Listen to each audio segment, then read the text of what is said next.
এই প্রবাসী ভাইরা আপনারা জেগে ওঠেন না কেন?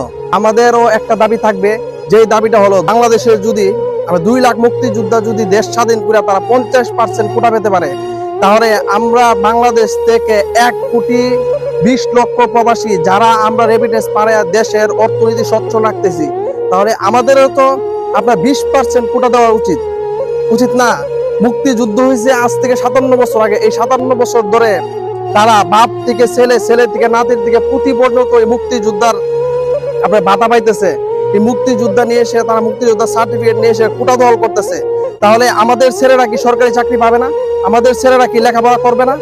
এই প্রবাসী ভাইরা আপনারা সবাই একসাথে হাত তুলেন। আমরা হয়তো প্রবাসী আছি বলে ছাত্রদের পাশে দাঁড়াতে পারতেছি না, কিন্তু আমরা ভিডিওর মাধ্যমে, আমরা মেসেজের মাধ্যমে আমরা ছাত্রদের পাশে দাঁড়াবো। আপনারা সবাই প্রবাস থেকে সবাই একই জায়গা করেন। আমরা প্রবাসীরা যদি 6 মাস দেশে টাকা পাঠাই, তাহলে এই 6 মাসে এই দেশের অর্থনীতি এতটা দুর্বল হবে, মানুষকে কামড়ায় খাইতে হবে। প্রবাসীদেরকে কোনো সুযোগ সুবিধা দেওয়া হচ্ছে না এই বাংলাদেশ থেকে। মুক্তিযোদ্ধারা যদি 50% কোটা পা, মাত্র 2 লাখ মুক্তিযোদ্ধা, 1,20,00,000 প্রবাসীর জন্য আমরা 20% অন্তত আমরা কোটা পাবো। আমাদের সন্তানরা কি, তারা কি মানুষ হবে না? তারা কি সরকারি চাকরি করবে না? এই জন্য আমরা সবাই এই প্রবাস থেকে একসাথে সবাই লড়া দেন। আমি মাননীয় প্রধানমন্ত্রীকে বলবো, আপনি কোটা ছেড়ে দেন। কোটা ছেড়ে দিয়ে শুধু মেধাবীদেরকে আপনি সুযোগ দেন। যারা এত কষ্ট করে লেখাপড়া করে, মাস্টার্স কমপ্লিট করতেছে, গ্রাজুয়েট হইতেছে, তাদেরকে আপনি সুযোগ দেন। এসএসসি পাস করে, ইন্টার পাস করে একটা সার্টিফিকেট নিয়ে এসে তারপরে দাদা মুক্তিযোদ্ধা না দাদার বাবা মুক্তিযোদ্ধা এটা নিয়ে এসে তারা সরকারি ভালো ভালো চাকরি পেয়ে, ভালো ভালো পোস্টে তারা চাকরি পেয়ে যেতেছে। যারা মেধাবী, যারা এত কষ্ট করে লেখাপড়া করে গ্রাজুয়েট পাস করতেছে, তারা চাকরি পাবে না কেন? এত বেকার কেন বাংলাদেশে? এত শিক্ষিত লোক বাংলাদেশে বেকার কেন? আমরা এটা জানতে চাই। আর আমরা প্রবাস থেকে সবাই মিলে শিক্ষার্থীদের পাশে দাঁড়াবো। অবশ্যই প্রবাসী আছে বলে আপনাদের পাশে দাঁড়ায় আন্দোলন করতে পারতেছি না, কিন্তু আমরা প্রবাস থেকে ভিডিওর মাধ্যমে আন্দোলন জানাবো। অবশ্যই আপনাদের পাশে আছি।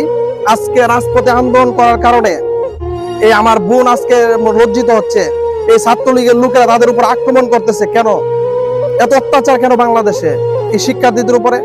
বাংলাদেশের শিক্ষার মান মর্যাদা কেন নাই? আমার চোখের সামনে আমি কত মানুষ দেখছি ঢাকা শহরে, যারা মাস্টার্স কমপ্লিট করে, গ্রাজুয়েট কমপ্লিট করে, তারা রিক্সা চালাচ্ছে, অটো চালাচ্ছে পেটের দায়ে। কেন? তারা কি লেখাপড়া করতে একটু কষ্ট হয় নাই? তাদের মা বাবার কি লেখাপড়া টাকা খরচ হয় নাই? অবশ্যই টাকা খরচ হচ্ছে। অনেক কষ্ট করে মাস্টার্স কমপ্লিট করতে একটা লোকের 20 থেকে 25 থেকে 30 বছর পর্যন্ত লেগে যেতে পারে। 30 বছর বয়সে যদি গিয়ে সে চাকরি না পেয়ে বেকার ঘুরে, তার কাছে তো কোনো মাইয়াও বিয়ে দিতে চাইবে না। তখন সে কি করবে? সে অটো চালাইতেছে, না ওই রিক্সা চালাইতেছে, না ওই ঢাকা শহরে নাবানা গাড়ি চালাইতেছে, না হলে ফুটপাতে ব্যবসা করতেছে। একজন মাস্টার্স কমপ্লিট করা লোক ফুটপাতে ব্যবসা করে, আমার চোখের দেখা। তারা কেন কোটা পাবে না? অবশ্যই আমরা প্রবাস থেকে আমরা শিক্ষার্থীদের পাশে আছি, আপনারা থাকবেন।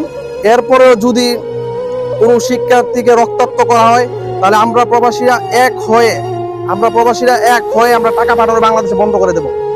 আমরা বাংলাদেশে টাকা পাঠাবো না।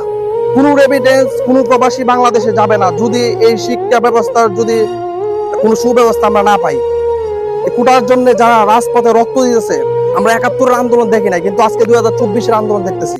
বোনদেরকে, ভাইদেরকে রাস্তার মধ্যে রক্তাক্ত করা হচ্ছে কেন? এসব মাননীয় প্রধানমন্ত্রীকে আমরা বলবো, আমাদের প্রবাসের একটাই দাবি, আমরা প্রবাসীরা কোনো কোটা দাবি করি না, মুক্তিযোদ্ধারা কোনো কোটা থাকতে পারবে না। সবকিছু উন্মুক্ত করে দেন, শুধু মেধাবীদের সুযোগ দেন। যারা তাদের যোগ্যতা অনুযায়ী তারা সরকারি চাকরি পাবে, যোগ্যতা অনুযায়ী তারা কোটা পাবে। এই ছাত্রদের পাশে আমরা আছি, আর প্রবাসী ভাইরা সবাই থাকবে। সে যে কোনো প্রান্তে যে কোনো প্রবাসী ভাইরা আছেন, ছাত্রদের পক্ষে থাকবো আমরা।